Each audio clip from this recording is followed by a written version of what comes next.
नमस्कार दोस्तों, मैं रजिस्टर चौधरी आपका आपके YouTube channel YS maths classes पर स्वागत करता हूं। दोस्तों, आज इस वीडियो में हम लेकर आए हैं कि जब 8वां वेतन आयोग लग जाएगा तो आपकी पेंशन कितना बढ़ जाएगी। अगर फिटमेंट फैक्टर 1.92 रहता है, या फिर फिटमेंट फैक्टर 2 रहता है, या फिर 2.5 रहता है, या फिर 2.86 रहता है। 4 फिटमेंट फैक्टर पर यहाँ पर हमने कैलकुलेशन किया है आपकी पेंशन को। इसके अकॉर्डिंग जो भी फिटमेंट फैक्टर आपको मिलता है उसके अकॉर्डिंग आपकी जो पेंशन है वो बढ़ जाएगी। तो यहाँ पर देखिए, सबसे पहले हमने एग्जांपल लिया है कि आपकी जो अगर पेंशन जो है मिनिमम यहाँ पर 9000 हमने लिया है कि 9000 रुपये है। तो अगर फिटमेंट फैक्टर 1.92 लगेगा तो आपकी जो पेंशन है वो 17,280 हो जाएगी। फिटमेंट फैक्टर 2 लगेगा तो आपकी पेंशन 18,000 रुपये हो जाएगी। अगर फिटमेंट फैक्टर 2 से ज्यादा रहता है यानी कि 2.5 रहता है तो 22,500 हो जाएगी। और अगर फिटमेंट फैक्टर 2.86 लगता है तो 25,740 रुपये आपको पेंशन के मिलेंगे। अगर आपकी पेंशन 9,000 से ज्यादा है यानी कि आपको 12,000 रुपये मिलते हैं तो 1.92 फिटमेंट फैक्टर लगेगा तो जो आपकी पेंशन है वो 23,040 हो जाएगी। अगर फिटमेंट फैक्टर इससे ज्यादा लगता है यानी कि 2 लगता है तो आपकी जो पेंशन है वो 24,000 रुपये हो जाएगी। 2.5 फिटमेंट फैक्टर लगने पर 30,000 रुपये हो जाएगी। और अगर फिटमेंट फैक्टर इससे ज्यादा लगता है यानी कि 2.86 लगता है तो 34,320 रुपये आपको पेंशन के मिलेंगे। अगर आपकी पेंशन इससे ज्यादा है यानी कि आपकी पेंशन 14,000 रुपये है तो आपको 1.92 फिटमेंट फैक्टर लगने पर 26,880 रुपये मिलेंगे। अगर फिटमेंट फैक्टर आपका 2 रहता है तो आपको 28,000 रुपये यहाँ पर सैलरी मिलेगी।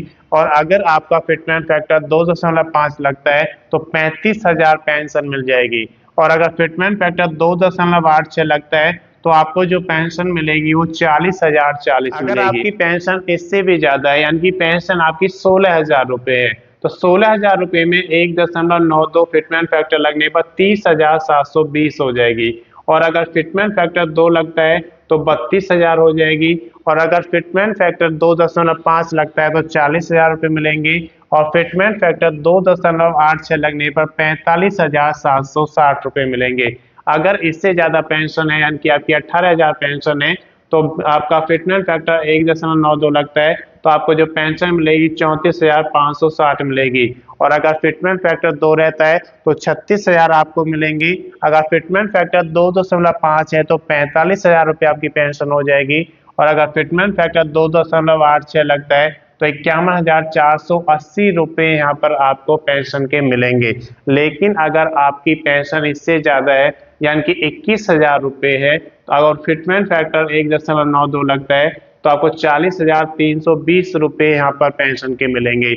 और अगर फिटमेंट फैक्टर आपका 2 लगता है तो आपको 42,000 रुपये पेंशन के मिलेंगे। अगर फिटमेंट फैक्टर 2.5 लगता है तो 52,500 मिलेंगे। और अगर फिटमेंट फैक्टर 2.86 लगता है तो 60,060 रुपये आपको पेंशन के मिलेंगे।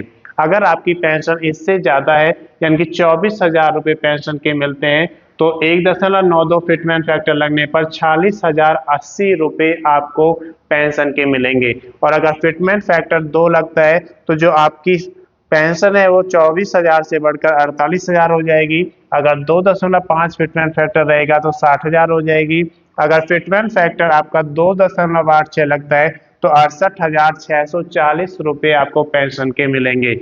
लेकिन अगर पेंशन इससे भी ज्यादा आप लेते हैं यानी कि 28,000 लेते हैं तो 28,000 की पेंशन पर आपका 1.92 फिटमेंट फैक्टर लगने पर 53,760 रुपये मिलेंगे। और अगर फिटमेंट फैक्टर 2 लगता है तो आपको 56,000 रुपये मिलेंगे। अगर फिटमेंट फैक्टर 2.5 लगता है तो 70,000 रुपये मिलेंगे। और अगर फिटमेंट फैक्टर 2.86 लगता है तो 80,080 रुपये आपको पेंशन के मिलेंगे। अगर आपको इससे भी ज्यादा पेंशन मिलता है यानी कि 32,000 रुपये पेंशन मिलते हैं और फिटमेंट फैक्टर 1.92 लगेगा तो 61,440 रुपये पेंशन के मिलेंगे। और अगर 2 फिटमेंट फैक्टर रहेगा तो आपको 64,000 रुपये मिलेंगे पेंशन के। और अगर 2.5 फिटमेंट फैक्टर है तो 80,000 रुपये मिलेंगे। और अगर फिटमेंट फैक्टर 2.86 रहता है तो 91,520 रुपये आपको पेंशन के मिलेंगे। अगर आपकी पेंशन इससे भी ज्यादा आपको मिलती है तो उसके लिए एक और एग्जांपल हमने लिया, 36,000 रुपये अगर पेंशन आपको मिलती है और फिटमेंट फैक्टर 1.92 लगता है तो आपको 69,120 रुपये पेंशन के मिलेंगे। और अगर 2 फिटमेंट फैक्टर लगता है तो 72,000 रुपये मिलेंगे। अगर 2.5 फिटमेंट फैक्टर लगता है तो 90,000 रुपये आपको पेंशन के मिलेंगे। और फिटमेंट फैक्टर अगर 2.8 से मिलता है तो आपकी पेंशन 1,02,960 रुपये हो जाएगी। मैं समझता हूँ कि इस वीडियो के माध्यम से आप अपनी पेंशन को कैलकुलेट करना सीख गए होंगे। अगर अभी तक आपने चैनल को सब्सक्राइब नहीं किया, सब्सक्राइब करें, वीडियो को लाइक करें और ज़्यादा से ज़्यादा शेयर करें ताकि ये वीडियो उन सभी दोस्तों के पास पहुंचे जो अपनी पेंशन बढ़ने का इंतजार कर रहे हैं। अगर अभी तक आपने चैनल को सब्सक्राइब नहीं किया, सब्सक्राइब करें, वीडियो को लाइक करें एंड शेयर करें।